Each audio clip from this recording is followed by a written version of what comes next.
Okay, welcome back. I forgot one thing to mention, very important. Let me pan this down a bit.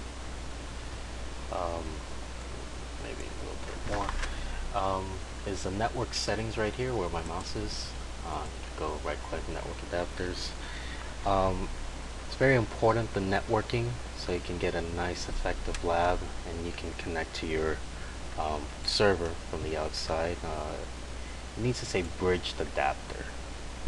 Just hit OK on that. I think it's a bit better to do this early on. It really doesn't make a difference though. But so from now here, let's go ahead and continue with the installation of CentOS. So we can hit Linux text here. Linux text, it's just a preference. You can go the GUI route. Doesn't matter how you install CentOS, just that you install it. And that you make sure that you don't hit desktop gnome. Really, I don't want any GUI. I don't want distractions. I want us to focus um, on command line. And you'll see that in the production environment tends to be only command line. You don't see any GUI. Alright, we can skip this. And again, I'm not going to explain anything. One thing I will explain is that in order to escape the screen, you'll notice like your mouse will get stuck in the virtual machine. In order to escape, you hit the control key on your right hand side. I remember I got a bit confused when I saw right control. I thought that meant I hold the right arrow and hit the control key at the same time. No, it's just the control key on your right hand side. You hit that to get out of the virtual machine. You click into it to get back in. So, alright, welcome to CentOS. Okay. And again, a lot of this is going to be okay. Yes. Would you like to initialize, erase all that? Yeah. And keep in mind, it's not going to format your computer. It's a virtual environment. So it doesn't affect the real host computer in any way or form. Are you sure you want to do this? Yes. Review and modify partitioning layout? No, I don't want to review anything. I just want to do it. Would you like to configure your Ethernet network interface? Yeah. So in real production, you'll use static IP. I'm not going to initialize static IP. I'm just going to have it use dynamic IP, which means my router. I have a D-Link router, but whatever router you have, whether it's a Linksys Netgear, will assign the server an IP address. You'll be able to look that up. I'll show you how to do that automatically via DHCP. Yeah. This one, root password. So type in whatever you want. I keep my passwords simple for lab environments. You know, I don't mind someone looking into my labs. I usually use password myself. Okay, this was one of the important parts. You hit the spacebar to uncheck something and the spacebar to check something. Well, that's your check and uncheck button. I guess there's a spacebar. We want to uncheck desktop gnome. So that's important. Let's hit OK. And have it do its thing.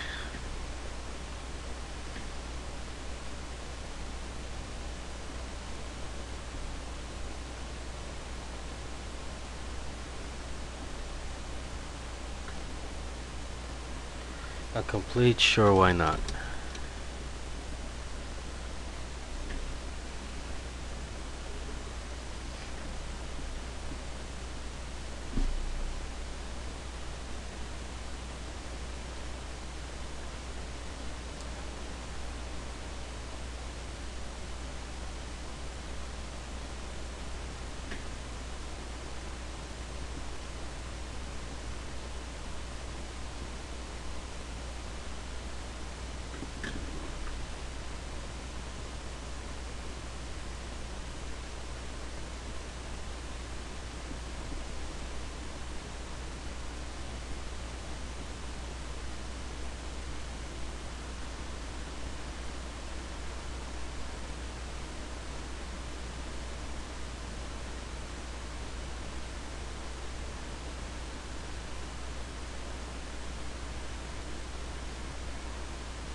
So I guess this might be the most boring part of this installation. I'll probably like fast forward through this whole part.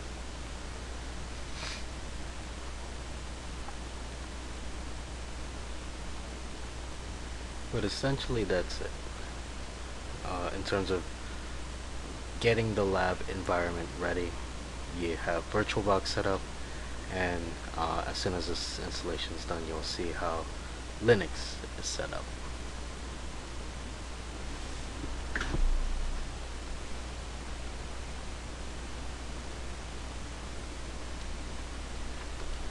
In addition, I guess another part of the pre-lab setup is actually installing asterisk, so that'll be a bit of an interesting video. And for me at least, again, well, no, this is the first time I'm telling you guys. I'm not actually that good with Linux. I'm not a complete novice, but I'm still a good little beginner level, I would say. So, I actually had the hardest time in the world installing asterisk in the first place. So, if you are a novice, I mean, I'll give you a good little beginner perspective of how to install programs in Linux.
Okay, and we're ready for the next video.